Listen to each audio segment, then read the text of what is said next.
Good evening, good morning, good night, wherever you are in the world.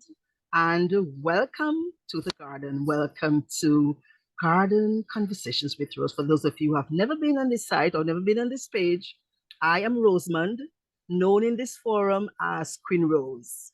I am a woman, I am a mother, I am a wife, an auntie, and in my professional life, I am an educator, having been so for the last 37 years and a little more.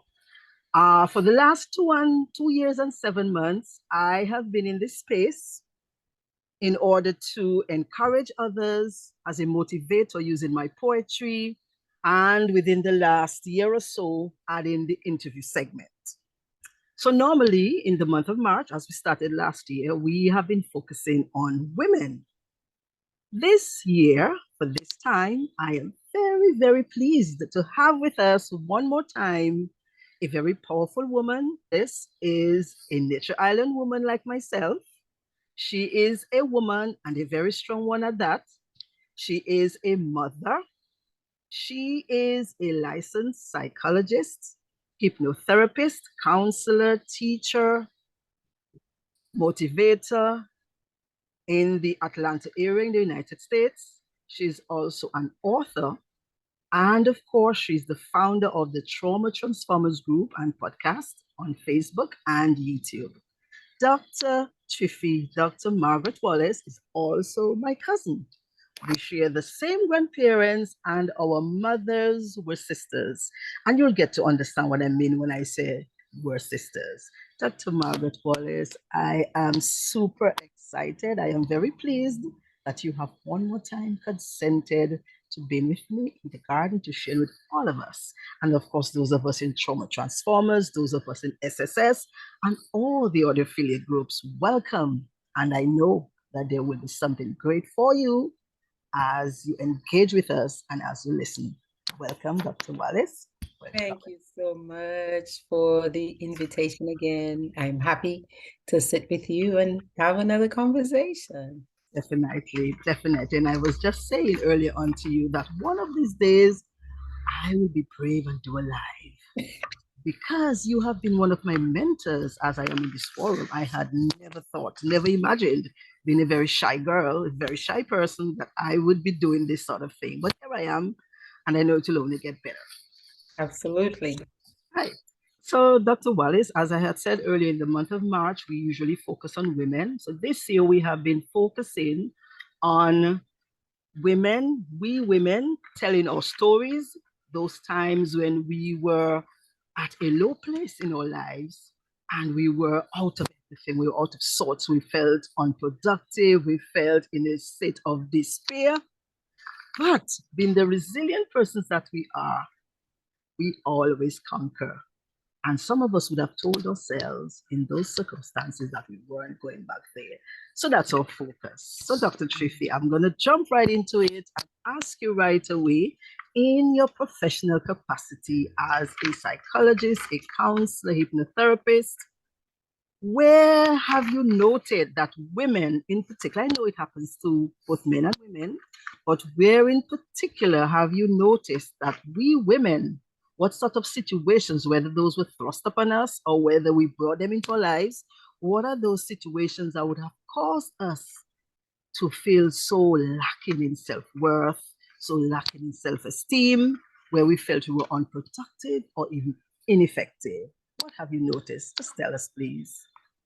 I think a lot of that starts in childhood for many of us as little girls who perhaps did not get the support we needed, perhaps did not get the training we needed, perhaps encountered situations that were very painful for us, that we could not protect ourselves from, we could not defend ourselves against.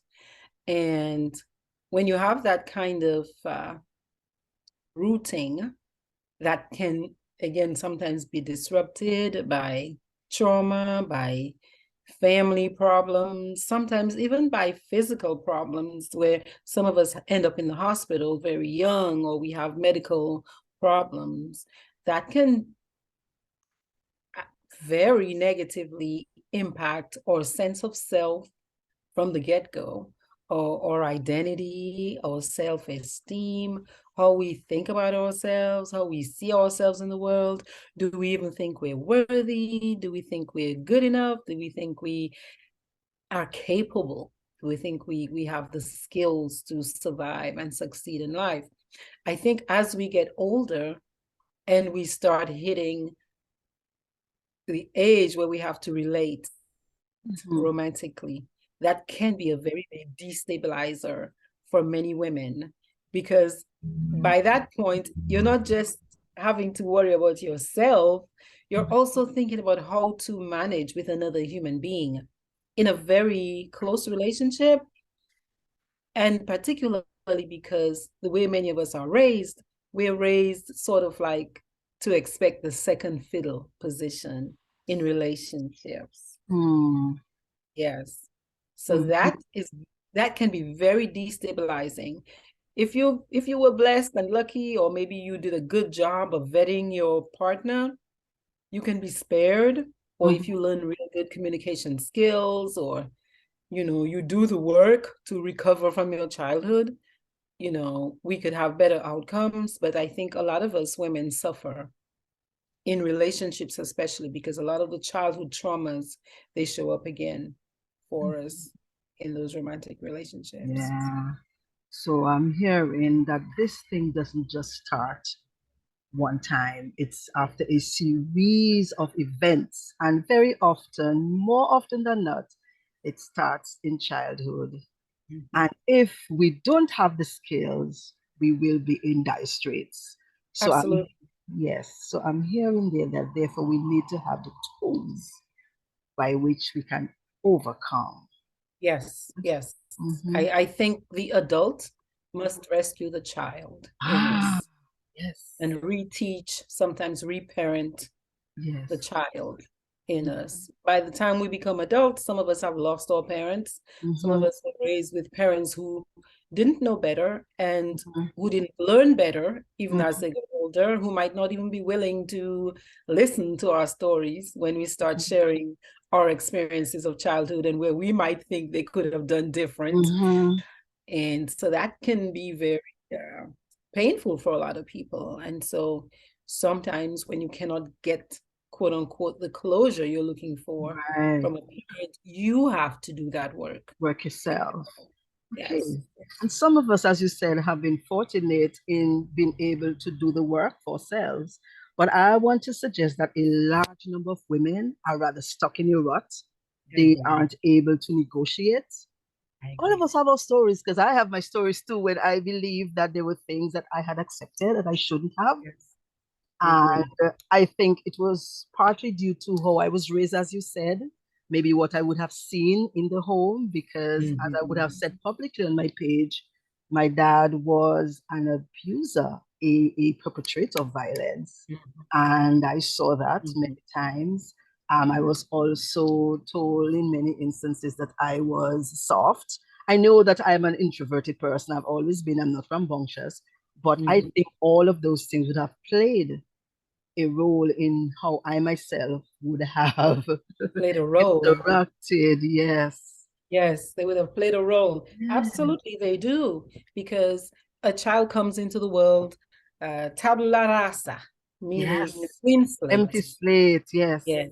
Mm-hmm. And the environment does a big job of Mm-hmm. imprinting what's going Yes, to be part of who you become, your that's right. story. It's not just your biology. In Mm-hmm. large measure, it's also your environment, because an environment can make a child or break a child. Mm-hmm. Yeah. Mm-hmm. Can traumatize a child, it can also heal a child. So, Yes. mhm. Okay, so for those women, the second question, to those women who are yet to pull themselves out of the rut, what do you think they can ever? Is there a hopelessness? Do you think we can at some point? Do you think it's a hopeless case? Are What you do you asking, think? do I think a person can be beyond repair? Yes. Do you think that is I possible? don't think so. No, I Okay. don't think. Okay. I think Yeah. there's always hope as long as Mm-hmm. there's life. Mm-hmm. And a big part of me also thinks that uh, these struggles that we go through Mm-hmm. opportunities for us to really become our better selves. If we are willing, again, to do the work, to put in the effort, to do the work, to transcend the trauma, to transcend the pain, of those events that we might have experienced that we had nothing to do with it. They came to us because as a child, you don't have much power and control in a family system. So everything, you kind of have to absorb everything until you get to enough awareness to where you can say, okay, that's not working for me. That felt really ugly. I need to clean that up. I want to do my life in a different way. So it's more about what you want for yourself. And you can change. So every new second is a new opportunity to create a different experience. Right. Yeah. Sometimes it does take a lot of work. I admit that. But commitment and doing the work, that's where it's at. That's where it's at. But I want to believe, though, that within our Caribbean setting, and I have to stay within the Caribbean, there are a lot of there are serious limitations and even hindrances that may impact negatively on women moving forward. There are so many areas. And how can we move? What sort of things you think we can implement and put in place as Caribbean people in particular that can help us move through those phases and those stages so that the healing can continue? I agree with you that we Caribbean women, we've when it comes to resources and access to interventions like therapy, sometimes medication, support systems, we can be lacking in that. And then you also have maybe societal hindrances that tend to, again, give us a tougher time than many other societies, not everywhere else, but definitely, I do believe that we can be looked at as less than or second class in the Caribbean, especially within our unions. And that's a tough hurdle. But I think with age comes wisdom, or it ought to. It should. This is a new time. It ought to. This is a new time where information is not lacking anymore. Access is not really lacking as much anymore because at the tip of your fingers, the computer screen these days, where you can type into any computer, into any phone, any question to get almost any answer. So say what I wanted to find out was, how can I recover from a traumatic childhood? I can type that right now into a Google search and the number of articles I could get, the number of YouTube videos I could get with teachers teaching. And I mean, not just regular people, Joe Blow off the street, but people who have spent years and years studying, working, psychologists, psychiatrists, researchers. There's so much information now that I think we have to realize we have to rescue ourselves. So the white knight's not going to come to save me. Forget about that fancy guy coming on an airplane, on a horse, on his donkey, whatever. He's not coming, and it's not his job to come. He's got his own stuff dealing with. So I know my pain. I have a responsibility to myself first to heal and to create the life I want. Therefore, my responsibility is to go find the information. So information is not the problem so much right now. I think it's learning the how to apply the information. It's about the how. And sometimes it's about the willingness to put out the extra energy it's going to take, because change requires energy. If I want to move something that's been stable, stationary, I must apply force. If I don't apply force to a big piece of metal in the street, it's going to stay there until somebody comes and lifts it up, pushes it, whatever drags it. So this is where we come in with taking ownership and with doing the work. That's right. Yes, because the information, the how-to is really there, you know. But I understand sometimes we like encouragement, but we can do that in support groups, like in Trauma Transformers Tribe or in Sisters Supporting Sisters, you know, where we form little communities where we can feed off the energy of each other and push each other along. Like you say, a couple years ago, you might not have considered doing this at all. But with the energy of a group, you can be like, okay, what one person can do, another person can do. And oh my God, this person is encouraging me and saying, yes, of course you can. Whew. So those are ways we have to take ownership and responsibility for ourselves first. Yeah, I don't think we've had much luck in waiting for other people to rescue us. It's really not their job. Yeah, we're not children, you know. A kid, an And adult rescue, you know. Yeah. I heard loud and clear, taking charge. As women, we are powerful beings and we can take charge. And for those of us who find ourselves a little in difficulty as to the how, there's always support. But Yes. I just want to take it a little further for those persons who are still doubting. Just give us a few tips. So, suppose, for example, I would have undergone a traumatic childhood where I was physically abused or sexually abused, and I find it difficult. In your capacity now as a professional, what are some ways in which you think women could get through as they are adults, just to ensure that they are not going back to that space or they are moving forward with their lives? What sort of advice or what sort of tips can you offer to those women? So I'm going to restate and then I'll answer, right? So you're asking what kind of woman who might have experienced physical, sexual, any kind of trauma do today to help us? Say if she doesn't have access, I'll start with access. I'll start with therapy. Find a good therapist if you can. Yeah, if you can. If you cannot, again, there are many books available. Type in books. Amazon will deliver. I know personally, I spent many years in the aisles at Barnes and Noble. I would say rewiring my brain, reading books that were teaching me how to think better so I could feel better and do better. And that was outside of what I was learning during training. Right.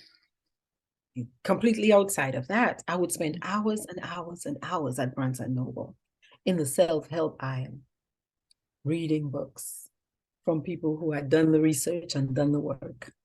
So that piece is always available to us. So I don't want us to feel helpless, like, oh my God, what am I going to do?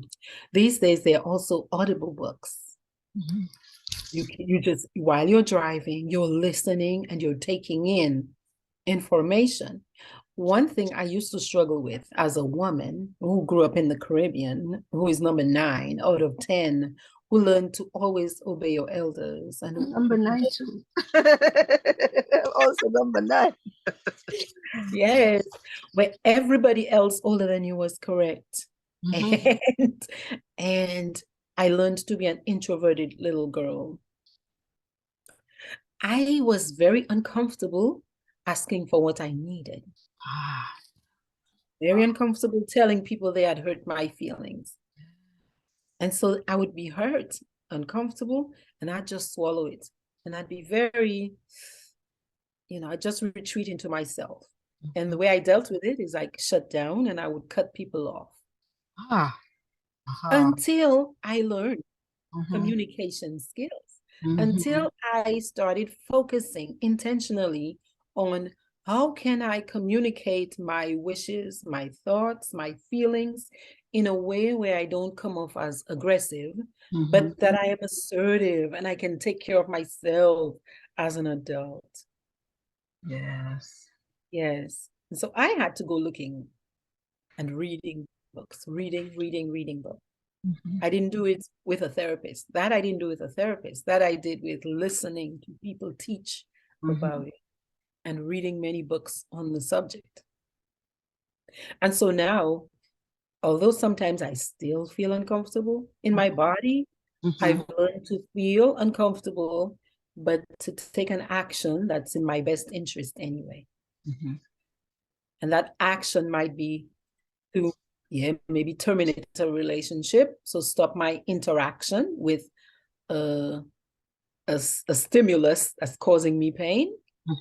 Or if it's a relationship I want to continue, I learn to put out the energy if the relationship is worth my time and the pain that it causes me to speak the truth, to help to speak and communicate clearly, to, while I appreciate the person's perspective, to let them know, but this is mine, and to learn that that mine is valid too.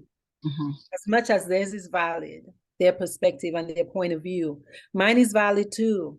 So you talk about lives. I spent a lot of time last year working on that and putting myself in situations where I was being very vocal, but things I was feeling very uncomfortable with, even though I knew the feedback was not going to be all pleasant, even though I knew I was going to be hurting.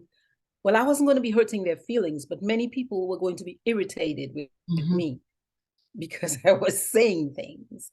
But I thought to myself that everybody's got a right to their thoughts, their feelings, their actions. So do I.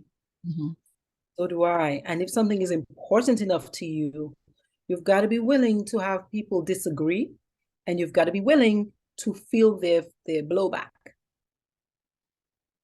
Because sometimes, even when you're right, everybody wants to be right. So they don't want you to tell them your side, even though you know you're right. So your job, though, is not to protect other people. Your job is to live as an authentic being. Yes. As an authentic being, so that when you go to sleep and when you leave this planet, you can feel complete, like I've done what I came here to do, even though it wasn't always what other people thought I needed to do. Yeah. Yes. And a lot of what you said sounded very much like me. But I'm learning. I don't think I've quite reached there, but I'm learning. And I feel very good. And that is why I can boldly say in a lot of instances that I'm not going back there.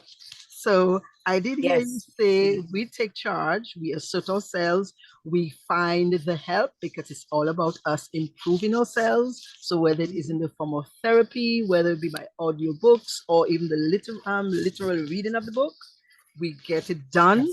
We learn to speak out and speak up, even at times when it's uncomfortable, because we women, we are so powerful. We are so powerful. And like I said, that really hit me because I saw myself in much of what you said. So, Doc, I'm going to go into that little area. When I started at first, I did say that we share the same grandparents and our mothers were sisters. So I'm going to get a little personal with you to ask you, because I know, of course, based on what you've said, that there was some discomfort in your life, some periods of you being very low on account of what would have ensued with your own mom, my auntie. So I just want you to give us a little idea or a little outlet of what it was like and how you were able to pull yourself out, what you went through, and how you were able to do that. Thank you. Yes. So you're right. Our moms were sisters, and my mom called your mom sister. Yes, yes. Called her sister. And I am sister. And you are sister in your family. Yes. And she just looked forward every Tuesday and every Saturday to go down to the city so she could meet up with her sisters. Yes. That was a big deal for her. Yes. And so my mom was, when I was 21, my mom was what we call a huckster in the Caribbean. So she sold food in the market in Portsmouth and made sure her sisters got food and all that. Bring down her, this is what sister for. Yeah, grapefruit and Yeah, the dashins and so and on. Dada. Yes, Her other sister, she called Dada. that was And Auntie Stephanie. Stephanie. Yeah, she Ah, I called didn't her. know that. She said, "Let's talk for sister and Dada." Ah, I learned something tonight. Right? Yes. Okay. So at a certain point, she decided to expand her business, Mhm. really. And we were grown by that time. This was kind of like a secret dream she'd had. And so she decided to become a huckster where she took the food from Dominica to Antigua, St. Martin Mhm. to sell.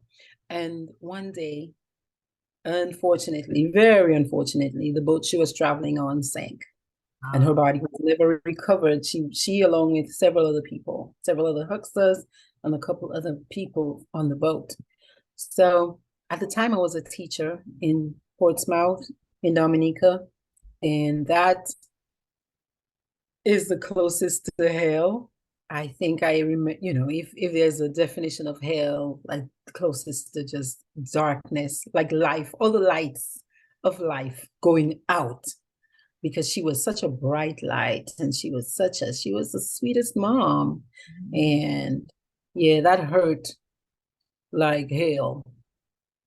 And I know within the first few months, I didn't want to live. I didn't want to be alive Mhm. and stopped eating. Yeah, it was really painful. The following year, I got a scholarship and left and went to Minnesota. And I suppose the pain over there was also intense, but it was a way for me to distract myself and to be very, very busy doing. It was still a positive thing, getting a degree. Mhm. And from from about that point, I started kind of picking myself back up after I processed a lot of the rage and Mhm. sadness and disappointment. Or as I started moving into psychology as a profession, I got the opportunity to process a lot of that. I've been a client myself. I went to therapy. I experienced hypnotherapy, which is a deep form of therapy where you can go in and really remove a lot of trauma, reset it in your mind, make new decisions about how you're going to move through life.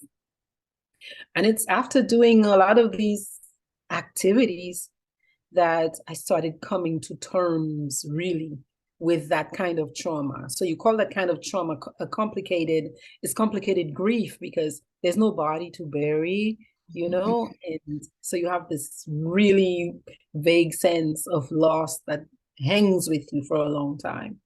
But Mhm. over time, again, and with those interventions, I was able to come to a level of acceptance, and pull out from that. I couldn't find anything positive about her dying. One thing as a therapist, you practice doing and practice teaching your clients is look for the lesson or look for the pearl in the midst of the mess. Mhm. Yeah. And finally, what I came up with was just appreciating now, the now moment, because the day before she left on that trip, she made sure she came to see me at the school where I was teaching. She leaned over the wall and gave me a goodbye kiss. And that was the sweetest memory. And so now, look, I even have the book close by. So I ended up writing this book. Yeah. Mhm. Yeah. I don't care what happened to you yesterday, it's gone. And I Yeah. don't care what you're dreaming about tomorrow, it might never Mhm. come. Mhm. Now now is all you have. So if Right. there's something on your heart to do it now and do it to the best of your ability. If it's something that's meaningful enough for you to Mhm. do. Mhm. Yeah. So I think life is about clarifying those intentions of ours. Mhm. What do I want to do before I leave this planet? She wanted to do all of these things. She got her wish, Yes. did what she wanted to do. Mhm. Village council, by the time she died, a woman who was so shy, you know? Wow. Yeah. So whatever's on your heart to do, if it's meaningful enough, Mhm. go ahead and do it. Start where you are, ask for help, reach out, figure out what's in your way, Get the help, read the books. If it's trauma that's holding you back and your self-esteem that's holding you back, read the books and do the work. Do the practices, apply the interventions so you can overcome it. You can come over the problems. Yes. Yes, so that you can create the life you want. Because it's when I started doing the wrestling with that kind of pain and grief that I think I was able to get through to the other side. It's like squeezing a baby out, kind of. Yeah, yeah, yeah. That So, was yeah.